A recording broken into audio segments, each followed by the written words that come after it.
In the 11th century, the Byzantine Empire stood as the final Christian bulwark in the East. It was a vital land bridge, separating the established kingdoms of Europe from the expanding powers of the Islamic Middle East. That stability was shattered when the Seljuk Turks migrated south from Central Asia. They converted to Sunni Islam and rapidly annexed vast territories, building a sprawling empire that pushed directly against the Byzantine frontier. In 1071, the Seljuks crushed the Byzantine army at the Battle of Manzikert. Within years, the empire's borders receded westward, surrendering the rich, historic landmass of Anatolia to Turkish control. By 1095, Byzantine Emperor Alexius I Comnenus was desperate. He sent a letter to Pope Urban II in Rome, requesting a specialized force of Western mercenaries to help him reclaim his lost provinces and stabilize the border. To Alexius, this was a practical, localized request for backup. He was a statesman trying to save a failing empire, and he had no idea his letter was about to trigger a global movement. Pope Urban II saw the emperor's letter as a strategic opening. At the time, the church was fractured by the Great Schism between East and West, and Europe's internal politics were dominated by violent, unruly barons who frequently ignored papal authority. At the Council of Clermont, Urban took the request for a few thousand mercenaries and turned it into a grand religious mission. He urged the Knights of Europe to march east, not just to aid the emperor, but to seize Jerusalem itself, a city lost to Muslim rule 4 centuries prior. To mobilize these soldiers, Urban made an offer that changed the nature of medieval warfare. He declared that the journey itself would substitute for all penance, essentially promising that the act of fighting in this war would wipe away a lifetime of sun. By linking military service directly to eternal salvation, the Pope shifted the conflict from a territorial dispute into a broad religious movement that neither he nor the emperor would be able to control. Urban intended for a disciplined army of knights to lead the charge. Instead, his message resonated with tens of thousands of commoners and peasants. Led by a priest known as Peter the Hermit, this People's Crusade began its march months before the professional soldiers were even ready. The mob moved without supply lines or clear leadership. In the Rhineland, fueled by talk of holy war, they turned their aggression on local Jewish communities, murdering approximately 5,000 men, women, and children while extorting those they spared. By the time they reached the Byzantine Empire, they were starving. To survive, they began pillaging the very Christian settlements they were meant to defend, treating the emperor's lands as enemy territory. Emperor Alexius was horrified.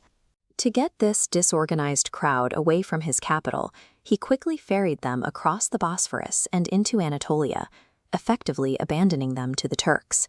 Without training or armor, the main force of the People's Crusade was ambushed and slaughtered by the Seljuk army almost immediately. This initial disaster demonstrated a grim reality. Religious conviction was no substitute for military organization. The second wave, known as the Prince's Crusade, was a different story.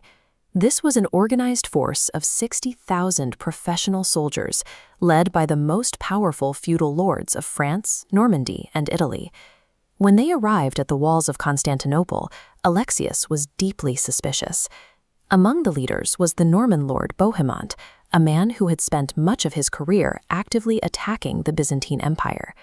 Controlling the only crossing into Asia, Alexius leveraged his position. He refused to provide supplies or passage across the Bosphorus until the Crusader lords swore oaths of fealty, promising to return any conquered territory to him rather than keeping it for themselves. The Crusade was now a delicate, unstable alliance, fueled by mutual greed and deep-seated distrust between the Western lords and their Eastern host. The Crusaders marched into the Anatolian interior during the height of summer.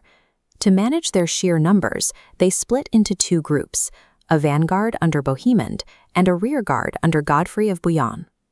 Near the town of Dorylaeum, the Seljuk Turks used their superior mobility to launch a coordinated ambush, surrounding Bohemond's vanguard with thousands of horse archers.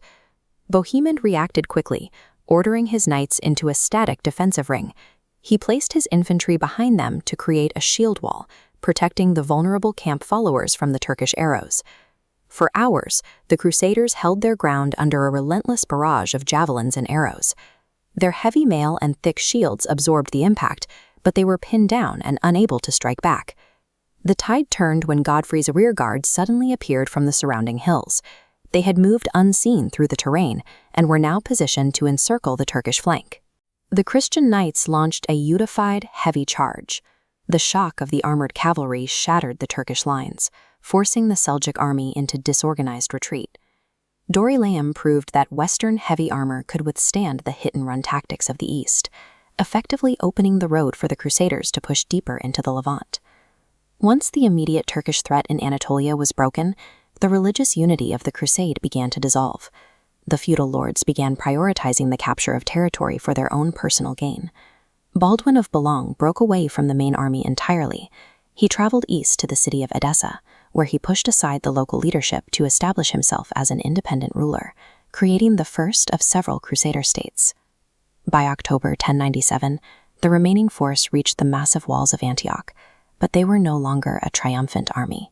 They were starving, decimated by illness, and now found themselves trapped between the city's walls and a new relief army of their enemies. Emperor Alexius had asked for a tactical intervention to save his borders. Instead, he had set in motion a chain of events that left the Crusaders isolated in a hostile land.